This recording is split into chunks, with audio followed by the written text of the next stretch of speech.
me just get rid of my 2 irritants. Okay, it's recording now. Obviously. Summer holidays. Okay. Welcome, Yeah, everyone. good stuff. Got to multitask, Care. Honestly, don't leave me alone. Welcome everybody to the People Policy Development Committee for July. We've got a few issues with IT today, so we've got a bit low on numbers. But anyway, first item on the agenda is apologies, Alison. Yeah, apologies from Councillors Steve Gallagher and Matthew Jones. Okay, and Les Walton as well. Please, Alison, she's contacted me to. Okay. Privately. Okay, and then second item is disclosure of personal prejudicial interests. Can't imagine there would be any of those. Nope. Okay. And then the minutes of the last meeting, which was in June. We're happy with those. Somebody happy to move those? Jan, yeah, and somebody happy to second that? And Gloria. Okay, thanks guys very much.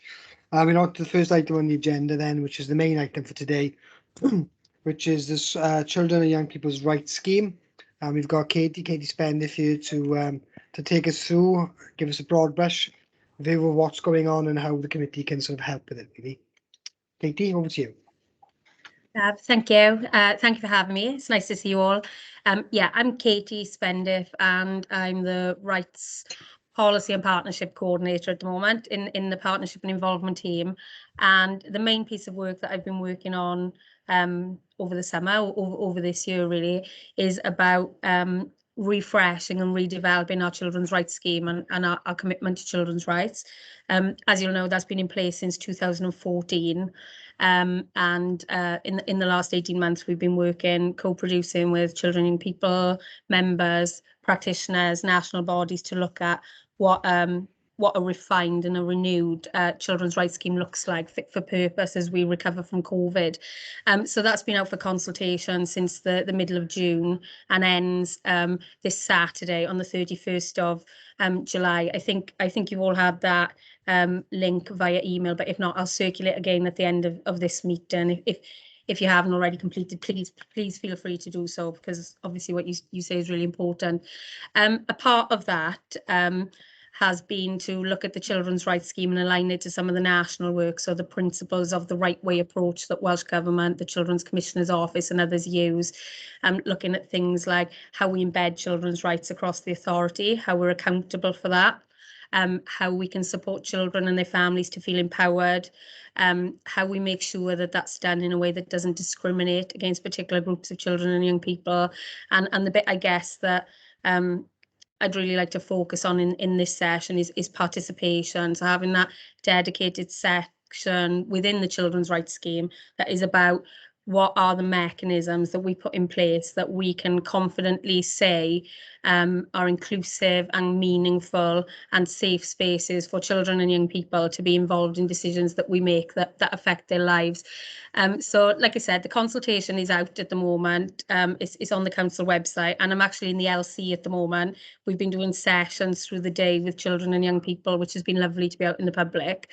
But I'd like to take the opportunity to extend that conversation to this PDC, particularly in respect of having that conversation about what we can do together to improve mechanisms for listening to children and young people, particularly, I think, in making them inclusive for children and young people. So really a discussion about how you as a PDC think some of that can be done.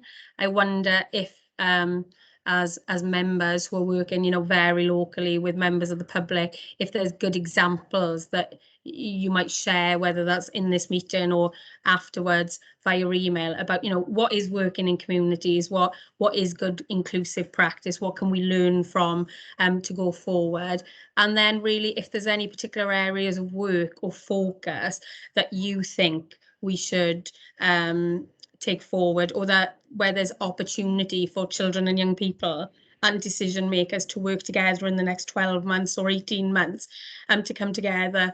One of the key parts of feedback from children, young people, the public, and I think, you know, from adults working in the council as well, has been that there's a bit of a gap between that face-to-face or direct interaction between children and young people at a county-wide level and decision makers. So really it's about looking for those opportunities. If you think there's areas to focus on or work coming up, that we could sort of bridge some of that and come together on, and we've asked children and young people the same. So really it's the overarching question I'd like to ask is, what do you think needs to be done to improve the mechanisms for listening to all children and young people, particularly those that are marginalised? Are there good examples that you're happy to share, and are there particular areas of work that you think that we can come together on, children, young people and decision makers? Is that okay, Councillor Evans? Yeah, that's absolutely fine, Katie. And you know, it's a challenge for us as members, I think, to engage directly with children and young people. Excuse me, was my voice here? For children and young people. So I'll open it up to the other members. Does anybody want to come in on that point or comment on what Katie has asked? Excuse me. Just to say, Kerry, as a local ward member around here, everything that we've done within the ward that involves like the play scheme and the different things, we've always gone to the school to consult with the children and try to put on board what they have asked for. And to be honest, it's proved quite good, because then they man it themselves, they sort of police it. We've done the same with the defibs.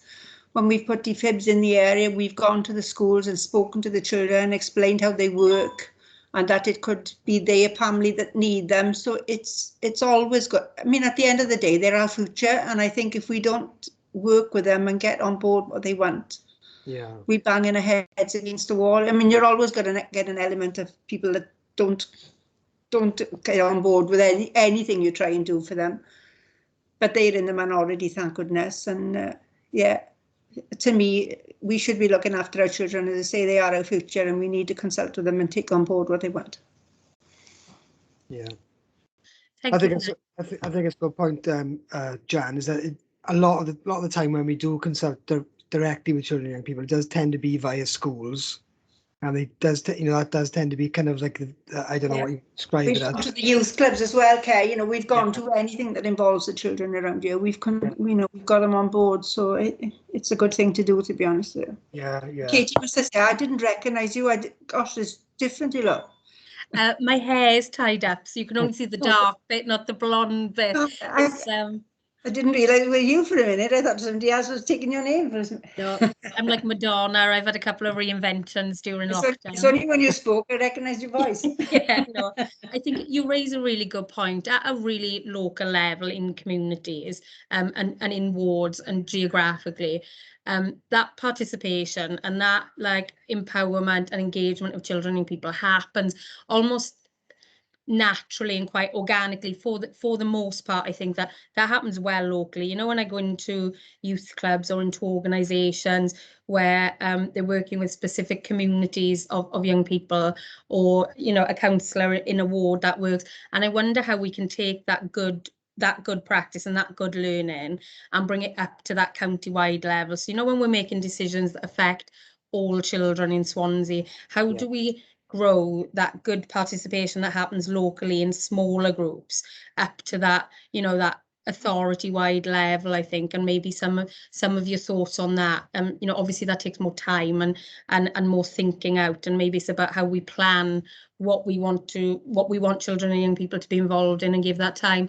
And I think the other bit of it is that at a really local level, there's really good practice around engaging with specific communities of children and young people, because there's, you know, the time and the numbers that you can really focus in on what people's needs are, and perhaps there's something that we might need to do when we come to that universal sort of consultation work. How do we then give thought and time and regard to those groups of children and young people who will require specific support, and so they should, whether that is children who may not speak English, traveller communities, disabled children. We know there are communities of children and young people that find it harder to engage and that something more specialist comes in. So I wondered if you had thoughts on that.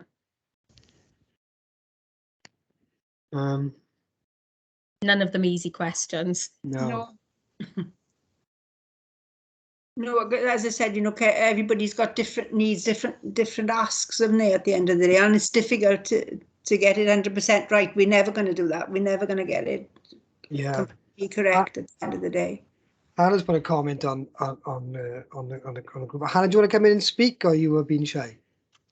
Hiya. No, I'm having a bit of connectivity issues today, as you know, so I thought I'd keep my camera off, and apologies, I don't have all the paperwork to hand because I haven't been able to get into my emails.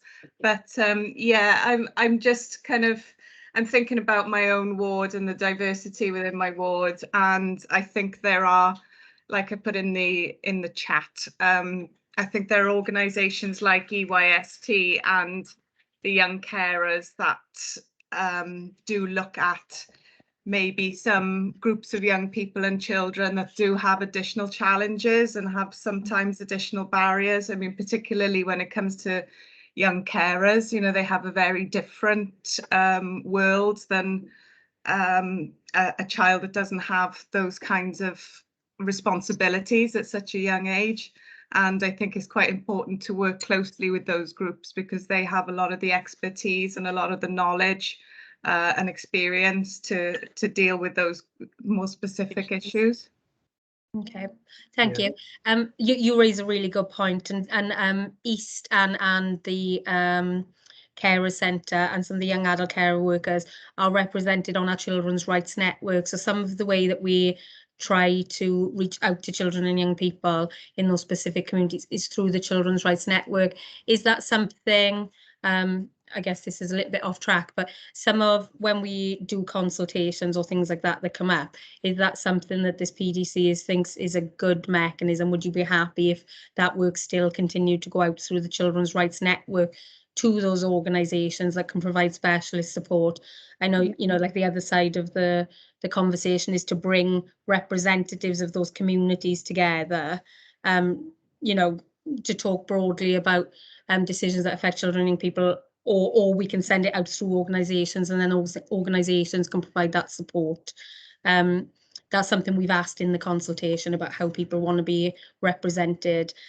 Largely, I haven't written it up yet, the consultation hasn't finished, but children and young people are asking for that direct, face-to-face time with decision makers if you're making decisions that affect me. So maybe something that we need to think about is perhaps the time that we set for consultation or engagement work, so that we can make sure that that's not always reasonable. I know that's not always realistic, but the time that we perhaps set for consultations means that obviously the longer that is, the more time and thought and quality people can give to getting it out and extending that reach, Yeah, it's a really challenging issue, isn't it? Because you've got the amount of time, but you've also got what mechanisms you use and how and at some point you kind of have to pull this together centrally somebody has to, don't they, so that you get a sense of what the picture looks like.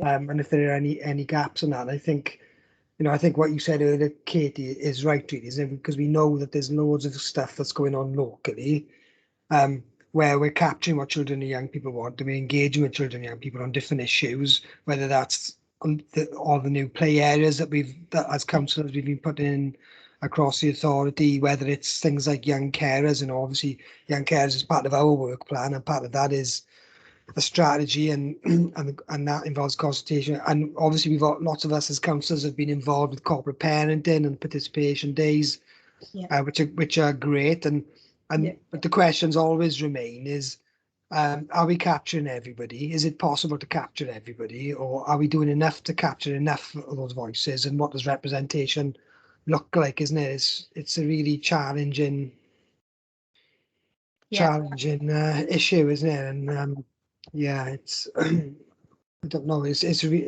very difficult. You've got a very difficult task. Yeah. If I just give you a little bit of a sort of maybe a bit of a timeline of where we're at and what I can provide in information, would that be useful? So the consultation ends around the children's rights scheme and some of our forum mechanisms on Saturday. And then by the 20th of August, I'll have analysed the feedback of that. So we'll have some better idea of what children and young people are saying. And it's varied. It's not far from what you'd expect. Some children want information on social media, some want face-to-face, some want somebody to represent them. So I think whichever route we take moving forward in engaging in children and young people, it won't be news, it won't be new news that actually what works for one person doesn't work for another. So we'll try and come together with a range of options. I wonder, I guess the question after that, whatever the mechanisms are, there still is a bridge, I guess, between what happens to all of the data that we capture. You know, when we go out and engage, whoever it is, whether it's a counsellor or an organisation or our team goes and engages with children and young people, what we do with that information and how we act on it or how we feed back on it and how we formalise some of that. And I wondered if you think there's any areas of work within your work plan or within, you know, the council's work plan that you think actually, you know, these are really key, that children and young people are involved, and we could start to factor some of that in, you know, through the 12 months, if there's things you're aware of that you think need to be on our radar. Okay. I mean, the thing that sprung to my mind, can't see anybody else indicating, so that when you were talking then, Kate, is the work of not just our PDC, but the other PDCs as well. And lots of the work plans of those, not all of them obviously, but lots of those work plans impact children and young people fairly directly.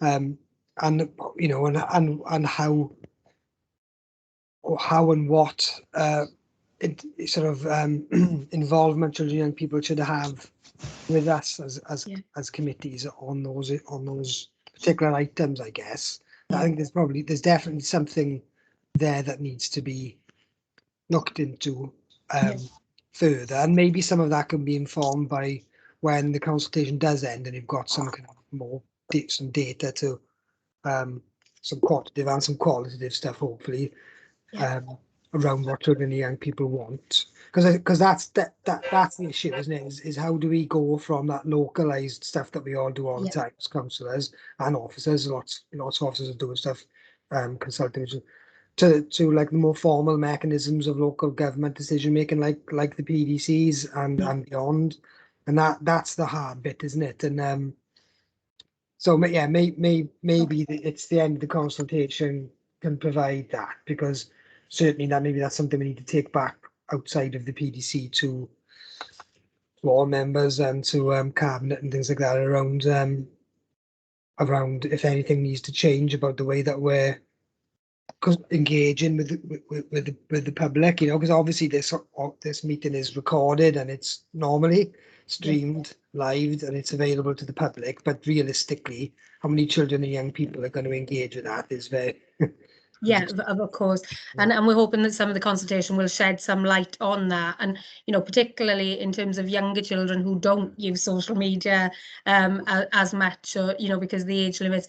Is it useful then, the analysis of the consultation and I guess some broad recommendations around what we're finding from that is due to go to cabinet, corporate briefing and full council between September and October. There's dates set in, so it'll be at full council in October, where there might be a good discussion to have had then about these are the areas. We've asked questions to children and young people about what they think we need to focus on, and maybe there's some opportunity to match that up with PDCs that are ongoing and different meetings. So perhaps at full council we could have that wider discussion then about where it fits and where children and young people and members can come together on common areas of work, you know, common areas of priority. And I'll also bring that analysis back to the PDCs so you can see that and have information. Is that okay? What I didn't want to do was wait until the consultation was over and then come and, you know, have these sorts of conversations with you after the horse had left the gate, I think is that the saying? we know what you mean. It could be, you know what I mean. Yeah, that's fine. Yeah. But I can send that over once that's written up and signed off by our cabinet member and things like that. And as it goes through council, if we just continue this conversation, I think it's a really useful place to start. That, you know, it's with members and with children and young people, and hopefully we can come together and extend those together. Is that okay? Yeah. Yeah. Okay. Has anybody got any other questions or thoughts or comments to Katie before she departs? Paxton? I suppose it is a normal sort of question at this point in time, in the sense is how we get to the maximum number of children across the whole of the spectrum, rather than just the more confident ones, etc. And I'm not quite sure what the mechanism is for that. I wish I could give you an easy answer to that one, but I'm not really sure how we do it and what plans you have to try and achieve that. Yeah, I think it's the million dollar question, and I think the one thing that's really encouraging in Swansea Council is that everyone recognises that one mechanism isn't gonna suit everyone at all. And I think we've touched on it today. I think something that we're looking at, and something that children and young people are already indicating, is that they go to their trusted adults that understand their needs. You know, when they have ideas to share or problems to share, they talk to, you know, so and so in a youth club, or their parent who understands their needs.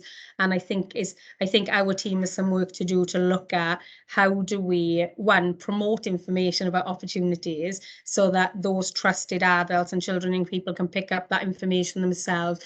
But also, how do we make sure that we have a range of mechanisms in place, face to face with members and decision makers, online mechanisms. There's been a lot of talk with children today about having, you know, anonymous suggestion boxes in safe places and things like that. So how do we have that range of things, and how do we make sure that it's reaching the furthest reach of children and young people? What are we doing to make sure that we can accommodate the needs of children who wouldn't usually be the confident ones, the articulate ones, the chosen elected ones, you know, and things like that. And I'm hoping that children and young people and adults that have answered will be able to, you know, help us inform that. And then we need to go away and look at, what does our social media look like? What does our school work look like? What does our opportunities for children and decision makers in the council to come together look like?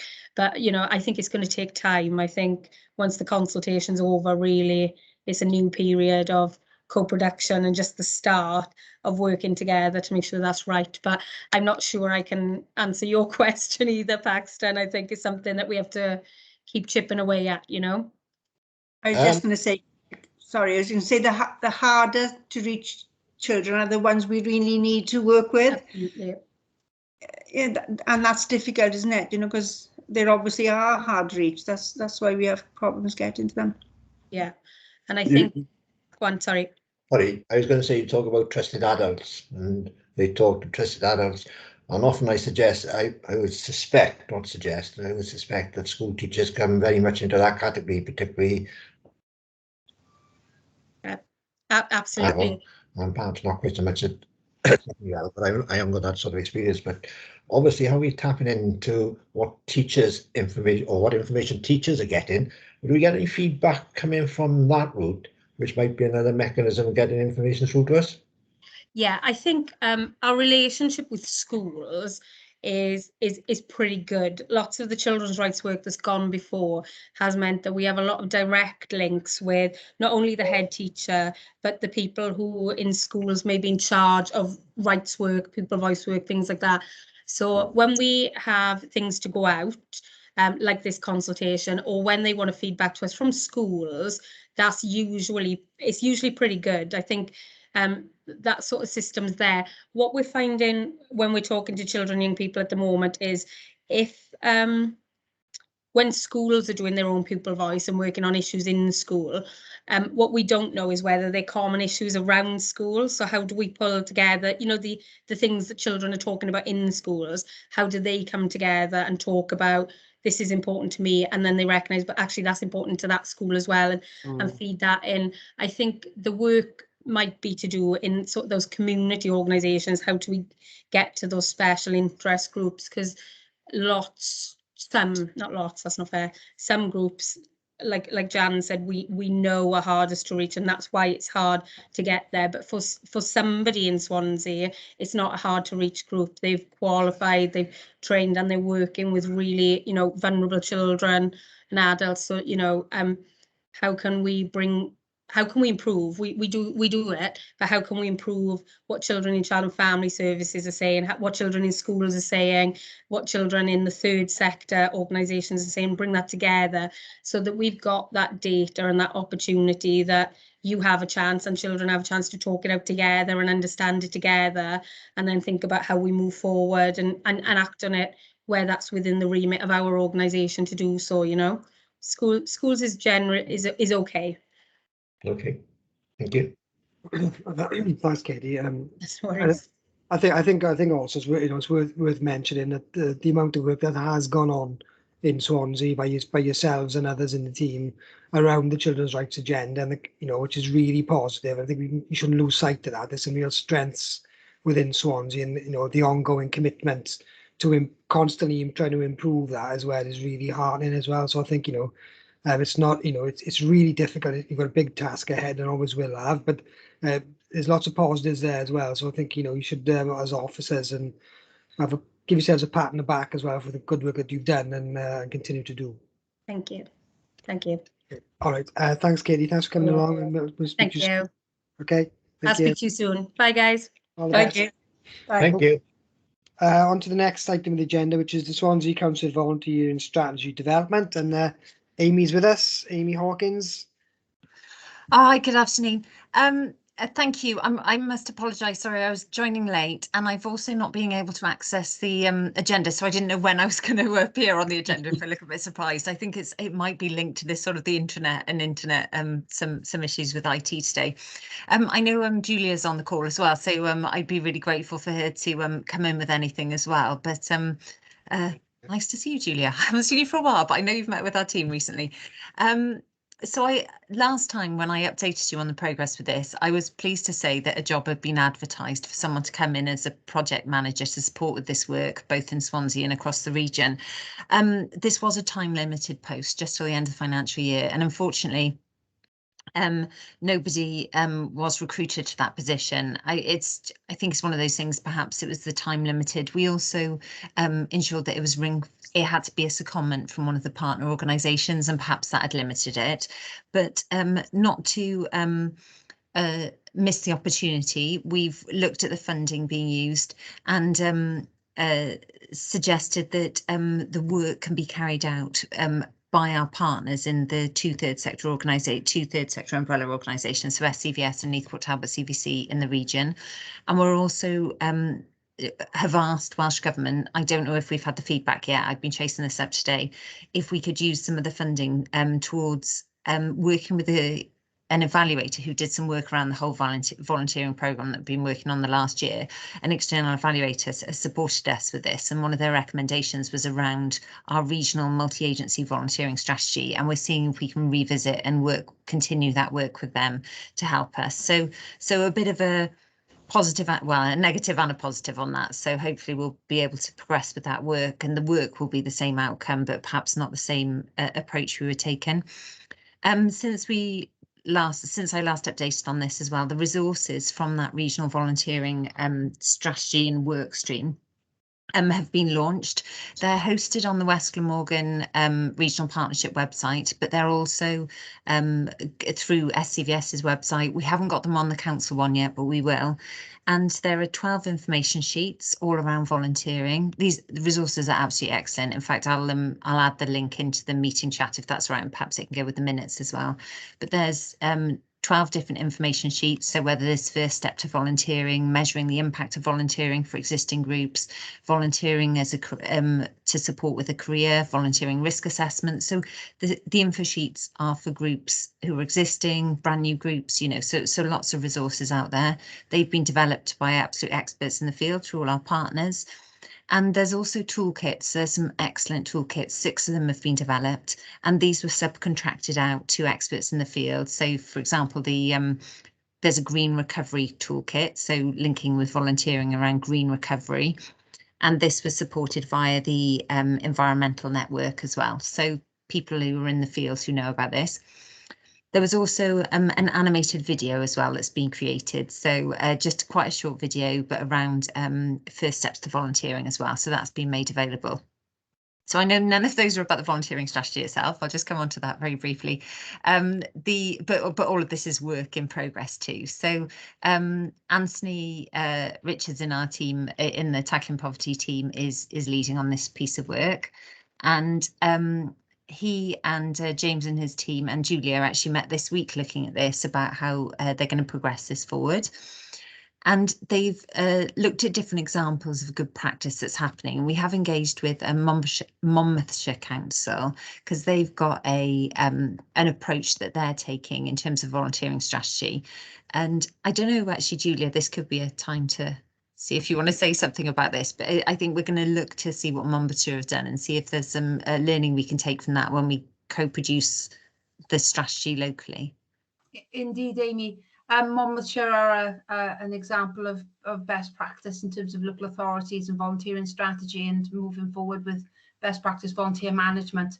And so, yes, James is in contact with them and has actually got a copy of Monmouthshire's volunteering strategy to be able to reflect upon. And the programme of work has started to be sort of drawn together now, hasn't it, Amy, in terms of with Anthony and James taking things forward.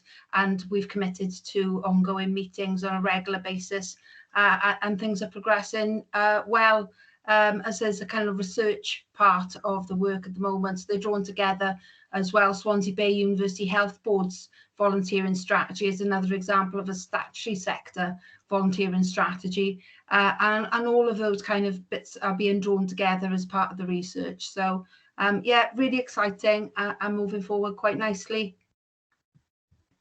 And just to again, can I thank Julia and colleagues in SCVS as well for their continued sort of support and helping us with this. They're the experts, and we're certainly yeah, working together with them on this.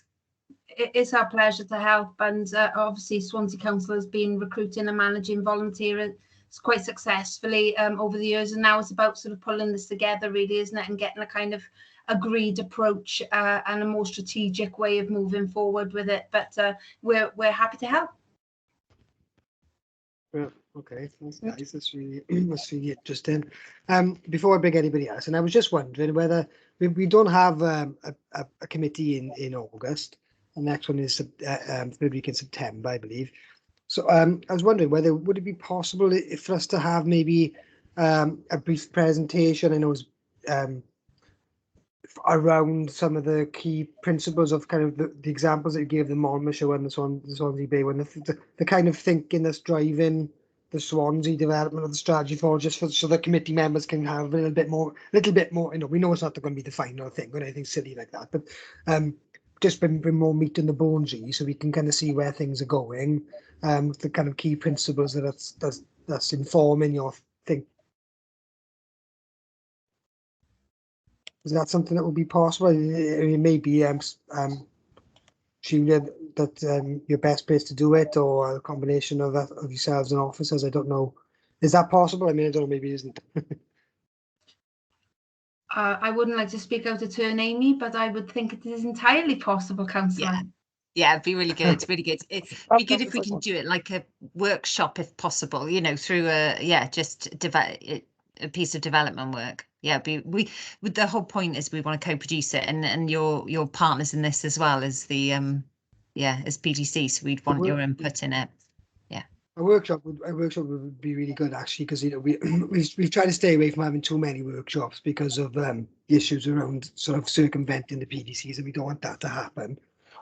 But on an issue like this, it might be useful and to do that, I think, because obviously we're not as confined then by the regulations that go alongside the PDC in terms of the democratic services and things. So I think that would be really useful. So if we could maybe have a chat about that post meeting between us maybe, and set something up for members or something, that would be really good, I think. Thank you, Yeah. I think in the past what we've done is held it immediately before the PDC, so that everybody's already together in one place, instead of us having to do it twice, kind of thing, you know. Alison, when is the actual date of the PDC in September? I think it's the 22nd. I did right. Yeah, 22nd of September. Okay, let me just make it up. So if I come to you guys outside of the PDC and we can by email we can arrange that and then let members know. That's great. Okay. Any other members? Anybody else got anything to add or ask at this point? Can't see anybody indicating. Okay, that's great. I think that's really helpful and moving forward for us to get more involved as well. So that's really thank you both for coming and giving us your time again. Thank you. Thanks for having me. Yeah, nice Thank to see you, you. Julia. And you, Amy. Thanks very much. Yes. Ta. Thanks, Okay. Phil. Okay. Next item on the agenda then is the last item, which is the work plan. So as I mentioned, there's no PDC in August. The next PDC is the 22nd of September, as Alison just indicated. So on the other items of the agenda, the workability or the employability part of the agenda,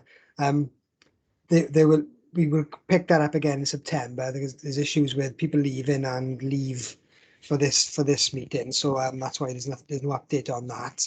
And on the young carer strategy, just a quick update. I met with Gavin the end of last week before he went on leave, or the week before maybe, before he went on 2 weeks leave. And in terms of the young carers stuff, the YMCA has now set up the Young Carers Forum, and that's met a couple of times. And Gavin and I have been asked to go along to one of the meetings of the forum to discuss the strategy and begin that work of co-production with them. So we'll have something Gavin will be along in September to update us on exactly where we are with the development of the Young Carer strategy. But so hopefully we'll have more to tell you, but we will have more to tell you then. And the plan is hopefully that some of the other members on the committee, if they're willing to and they're available, will be asked to meet with the young carers as well at some point in the next couple of months to do something similar around sort of involving young carers in the development of that strategy. So I know that they're trying to look at some creative ways really around what that strategy should look like beyond a kind of a traditional policy document. So use of different types of media and things like that, as is the way these days. Okay, any questions on any of that? No. Okay. Alison, just before I end the meeting, just to say that in the comments, Hannah Lawson expressed. Did you see the comments? Yeah, I can see that. Yeah, I'll send her an interest form. Lovely. Okay, that's great. Thanks very much. Okay, thanks everybody for your attendance today. Have a lovely August. Hopefully the weather improves again, and we'll see you all in September. Thank you very much. Thank you, Kerry. Thanks care, everyone. all. Ta-da.